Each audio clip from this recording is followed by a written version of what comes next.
It started with a phone call at 1:43 a.m. My brother's voice trembled, begging me to believe in his dream, just one investment to change his life. I wired my entire life savings that night, 10 years of discipline, gone in one click. When everything crashed, he didn't apologize. He blamed me. "You controlled everything. You ruined it." That was the moment I realized I wasn't his sister, I was his scapegoat. If your own blood drains you dry and still says it's your fault, what do? This is how I stopped being the victim and made sure the truth couldn't be silenced. It was 1:43 a.m. when my phone rang. I remember the exact time because I stared at the screen for a full minute, debating whether to answer. It was Ethan, my brother. The little boy I used to walk to school, whose nightmares I used to chase away. His name flashing on my phone in the middle of the night instantly shot adrenaline through my body. I answered, his voice cracked before he even said hello. "Rachel, I'm drowning," he whispered.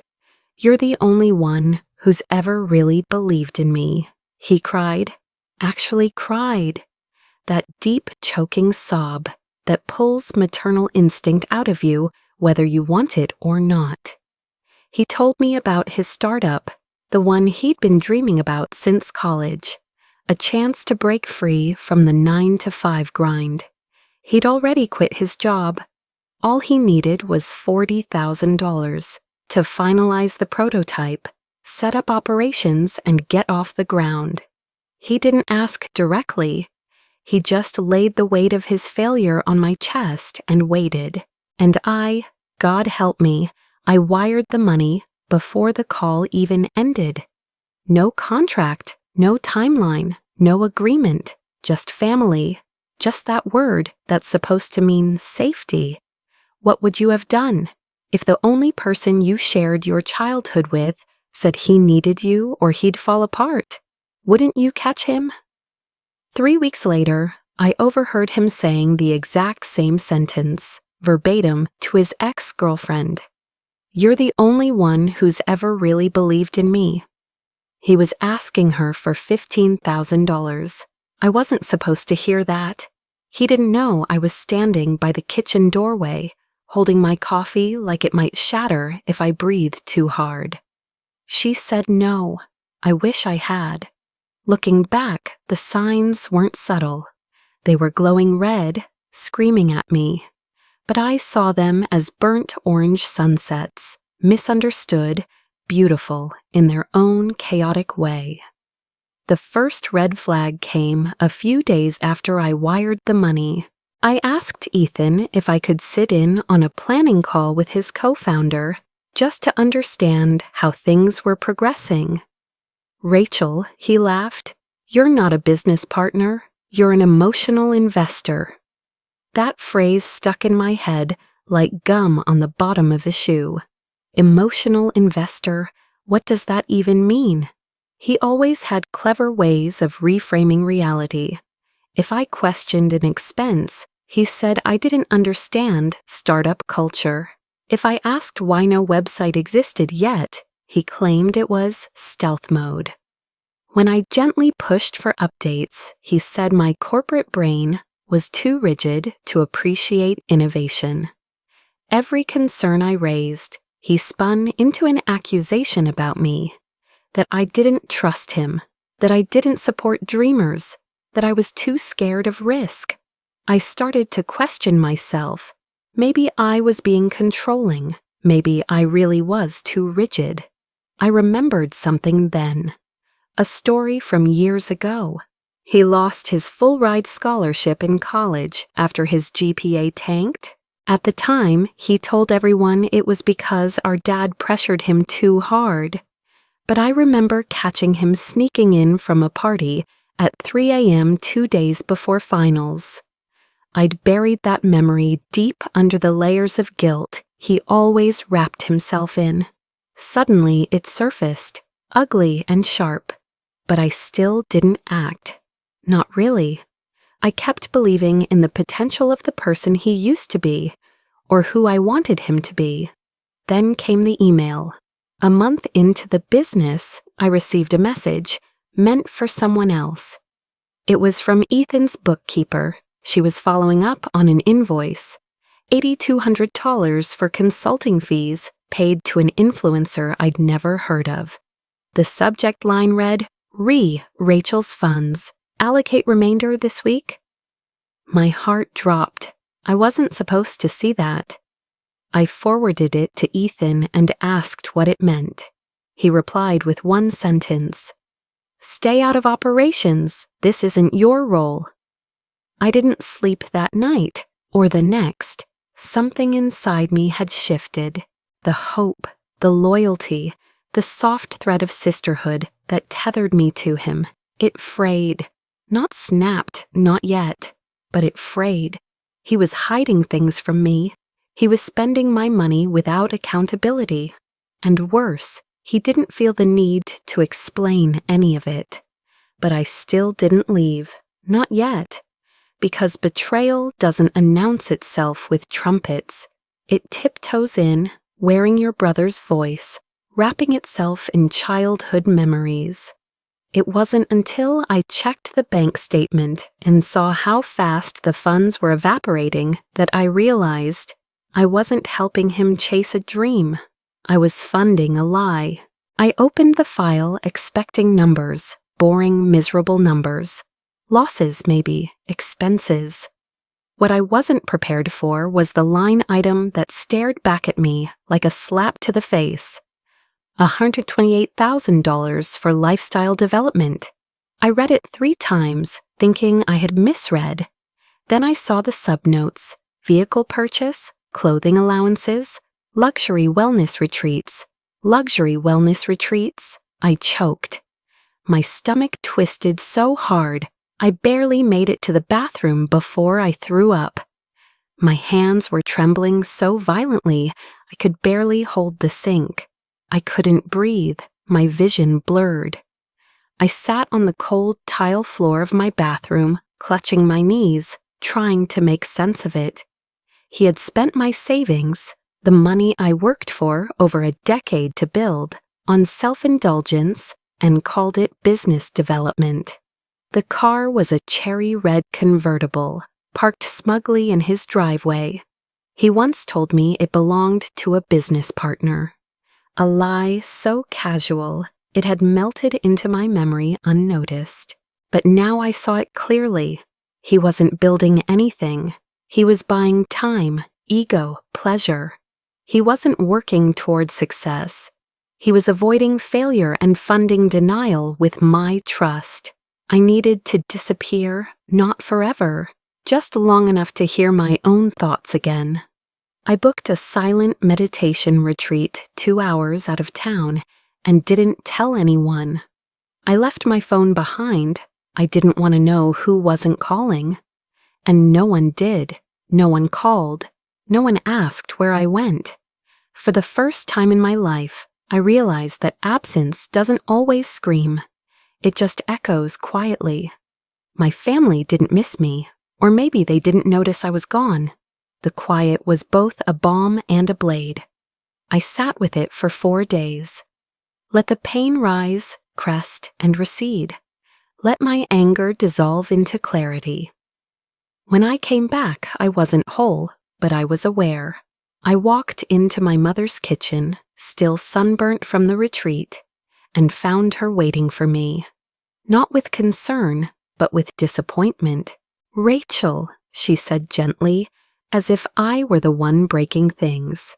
"You can't control everything, especially not Ethan. You've always been too hard on him." That sentence landed harder than any betrayal my brother had delivered, because it meant she had already chosen sides, and it wasn't mine. Later that evening, I found out why. Apparently, while I was away, Ethan had been busy rewriting history. To the family, he had spun a story of victimhood. He claimed I had forced him into a binding financial agreement, controlled every penny, humiliated him in front of potential investors. He even told them I made him sign a slave contract. Those were his exact words. The irony was almost funny. Almost. I had no contract, no legal claim, no ownership. Just my name attached to $40,000 in ashes. And yet they believed him. Or at least enough of them did to make me the villain in their whispered conversations. I became the cold, controlling sister, the success-obsessed financier who strangled her brother's dream, the one who made him feel like less than a man. I should have screamed. Instead, I went quiet, because somewhere I started to question myself. If they all saw me that way, maybe I had done something wrong. Maybe I had pushed too hard. Maybe I was too harsh. It's a dangerous thing to start believing the stories told about you. I spent 3 days in that limbo, sitting in my apartment, reading the same few texts from family members who said things like, "Just talk it out with him," and "He needs your support, not your judgment." No one asked for my version. On the 4th day, I got a message on Facebook. It was from a girl named Lena. She used to date Ethan. I barely remembered her. But her message was short and sharp. "I don't know what's going on between you two, but I thought you should hear this." Attached was an audio file. Ethan's voice, unmistakable. "If this shit crashes, I'm putting it all on Rachel. She's rich, she can take it. She always wanted to play hero. Fine. Let her be the fall guy." The file was under a minute, 57 seconds of acid, 57 seconds that erased every doubt I'd let grow in my head. He never saw me as his sister. I was his safety net, his excuse, his exit strategy. And for the first time in my life, I didn't cry. I didn't scream. I made a list. Because if he wanted to play games, I would play too, but better. I began collecting evidence the same way you'd collect rain in a drought. Quietly, obsessively, without letting anyone know how thirsty you'd become. It started with a pen, not just any pen, one of those discreet ones with a voice recorder hidden inside. Then came a small USB camera, which I placed in my home office, in case Ethan came over unannounced. I stopped trusting memories. They could be gaslit, rewritten, but recordings, those were bulletproof. I opened a new folder on my hard drive, Project Phoenix. It sounded dramatic, but it felt right. I wasn't just trying to expose him.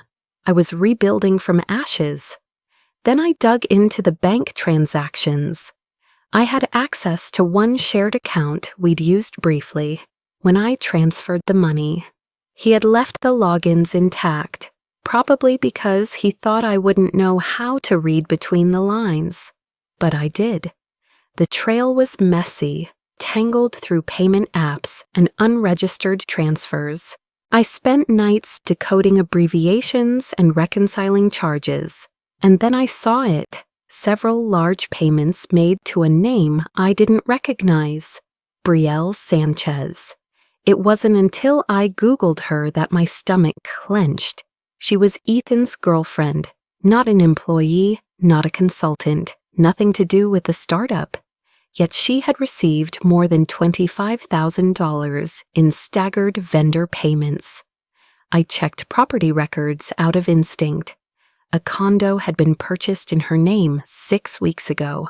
The down payment matched the amount Ethan had withdrawn from the account that same week. He had diverted investment funds, my funds, into real estate. Under someone else's name, smart, ruthless, illegal. I printed everything. I needed help now. Legal, financial, tactical. That's when I reached out to Nick.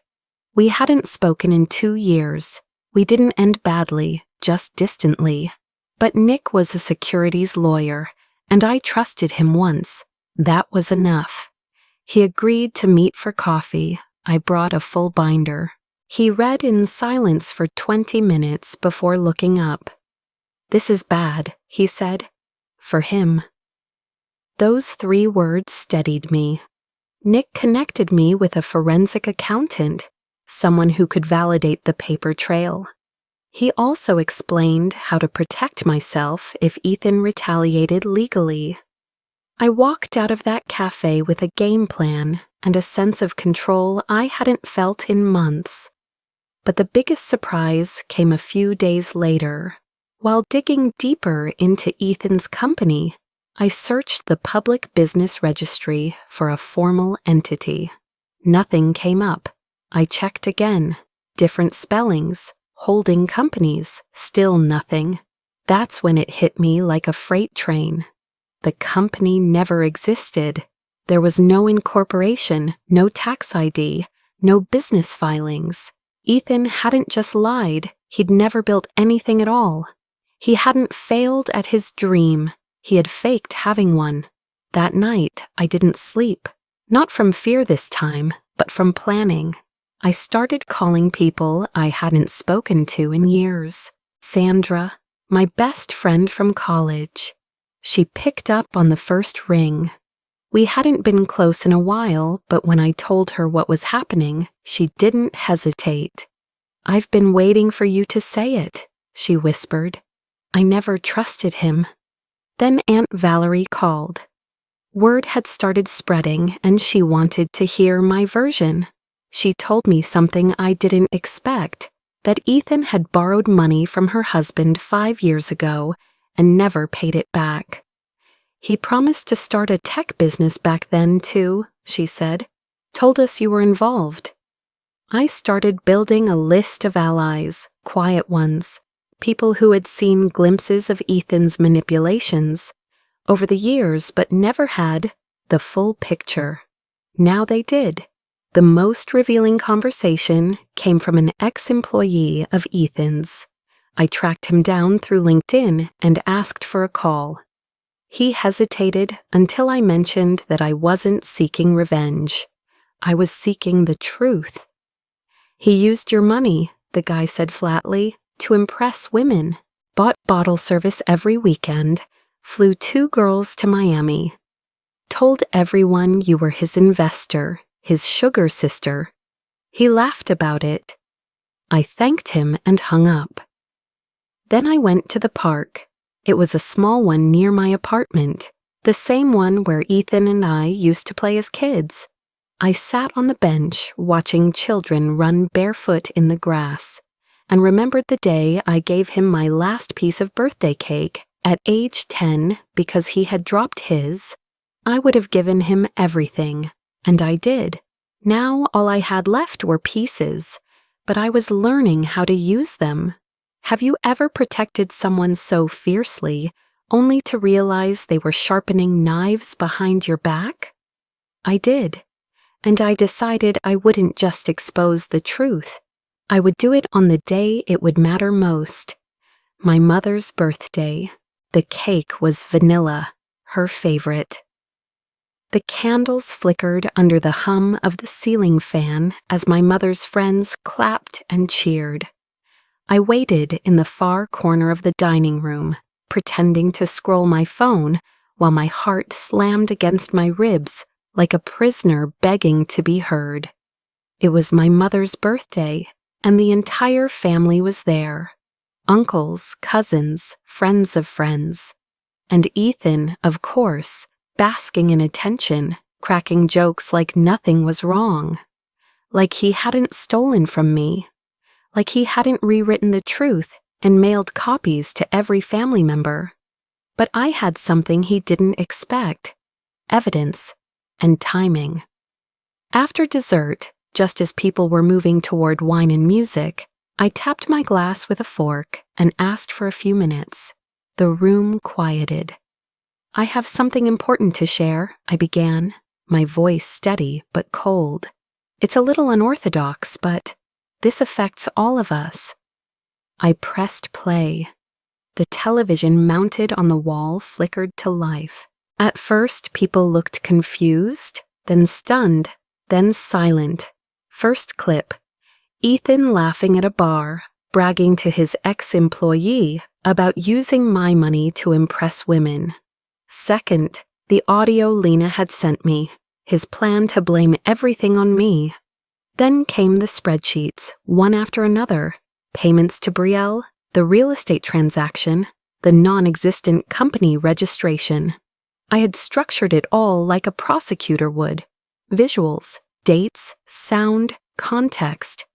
The final slide was simple white text on black. He never built a business, he built a lie, and I funded it. For a moment, no one moved.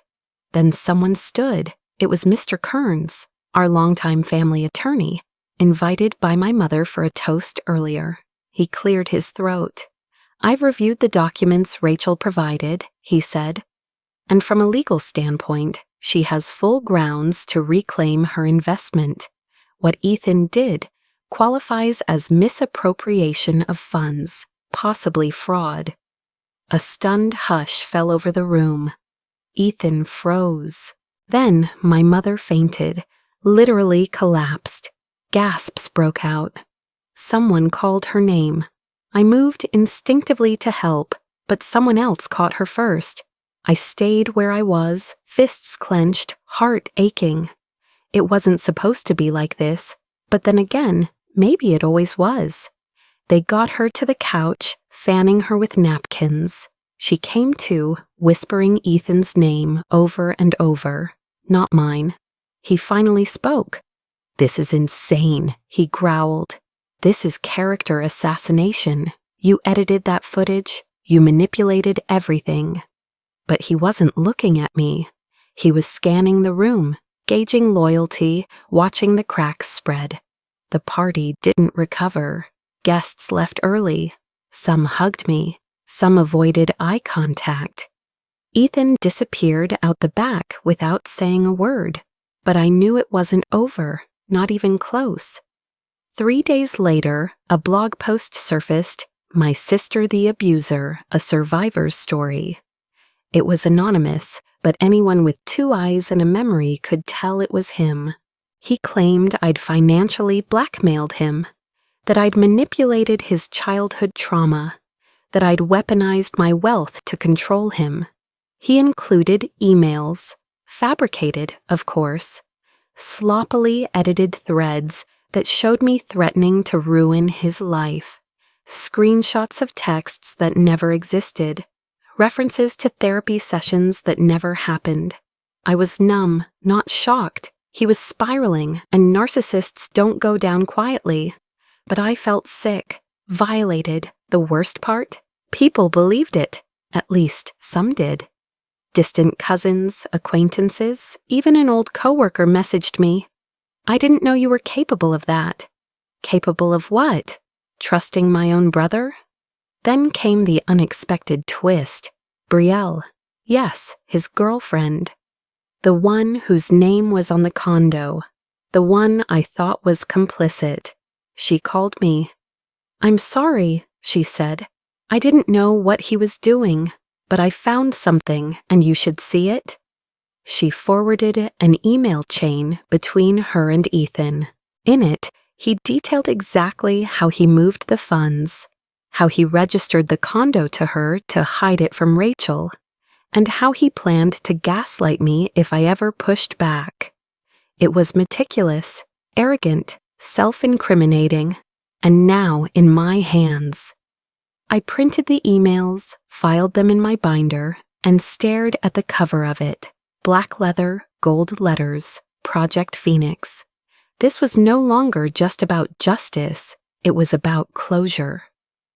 The next day, I sat in my therapist's office, hands folded in my lap, and said something I never thought I would. "My brother is gone," I said. "Not physically, but he's not the person I knew. He's not the boy who cried at cartoons or split candy bars with me. He's someone else now." She nodded but said nothing. Just let me sit in the silence. I didn't cry. I made a call. To Nick, to the lawyer. "I want to take it to court," I told him. "Every single piece of it. The courtroom was colder than I expected. Not in temperature, but in tone, clinical, stripped of emotion, as if justice required detachment to be real. I sat at the plaintiff's table, flanked by Nick and another lawyer he had brought in. Across the aisle sat Ethan, dressed in a gray suit that hung too loose on his frame. He didn't look at me, not once. It had taken 9 months to get here. 9 months of filings, disclosures, witness statements. 9 months of my life, frozen in legalese, relived through spreadsheets and audio clips and sworn testimonies. And then, 3 days of trial. I told the story calmly, clearly, presented evidence, played recordings.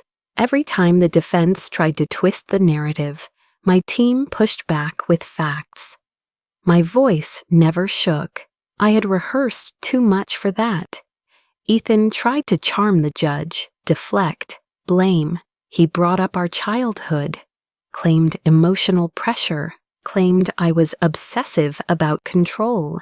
But under cross-examination, he unraveled, lied twice, contradicted his own emails, got caught trying to omit a bank statement.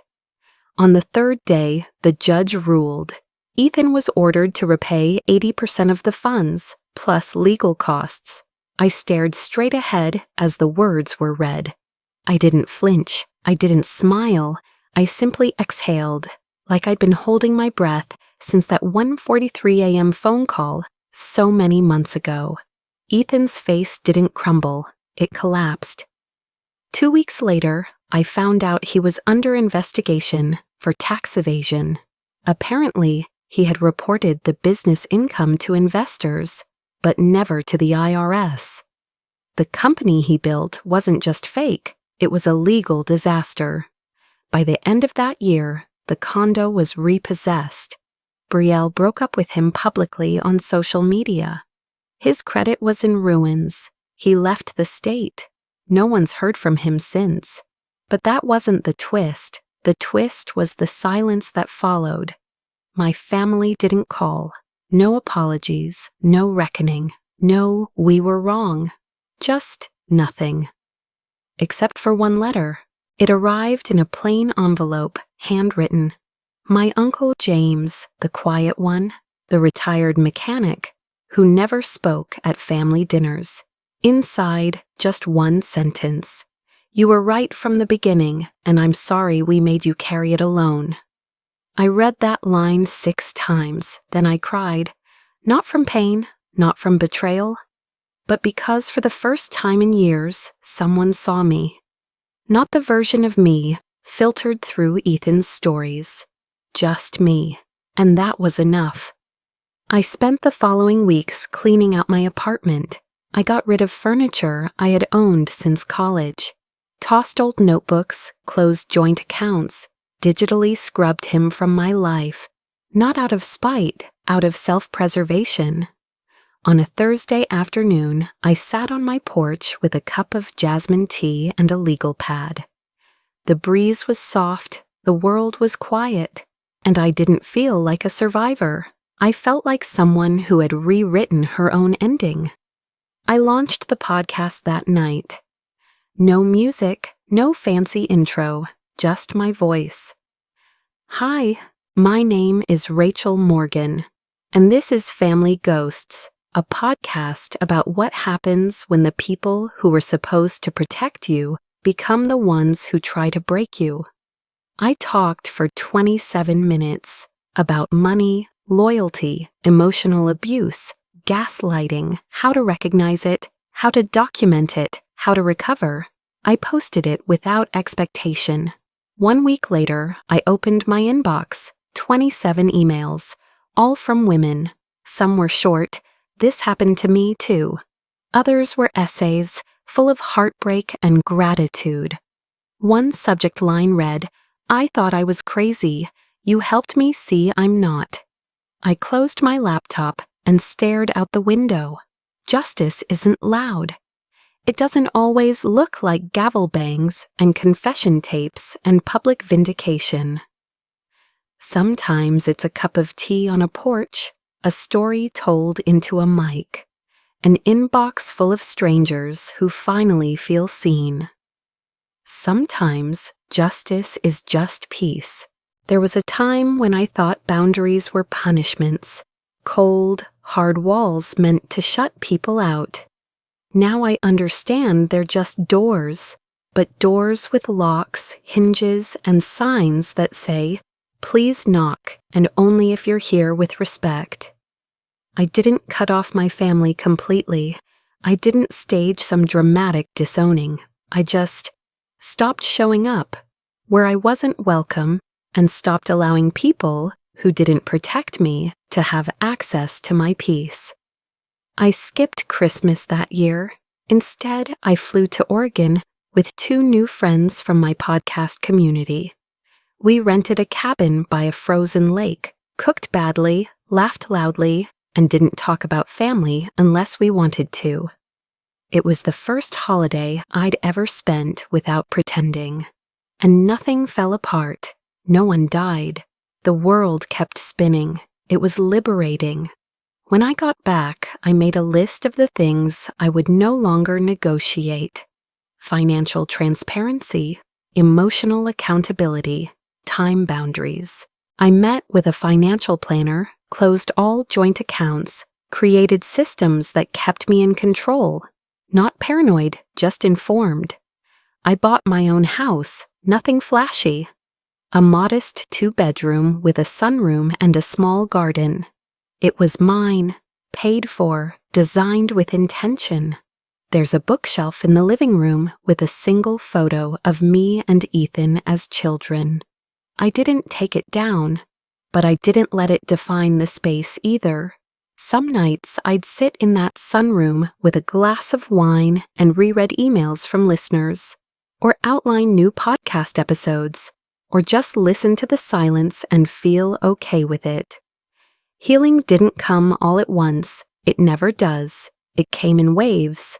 In the quiet way, I said no to invitations that felt wrong, in how I deleted contacts without fanfare, in the softness of mornings when I didn't wake up anxious. Eventually, I wrote the book, Family Doesn't Mean Forever. I didn't think anyone would publish it.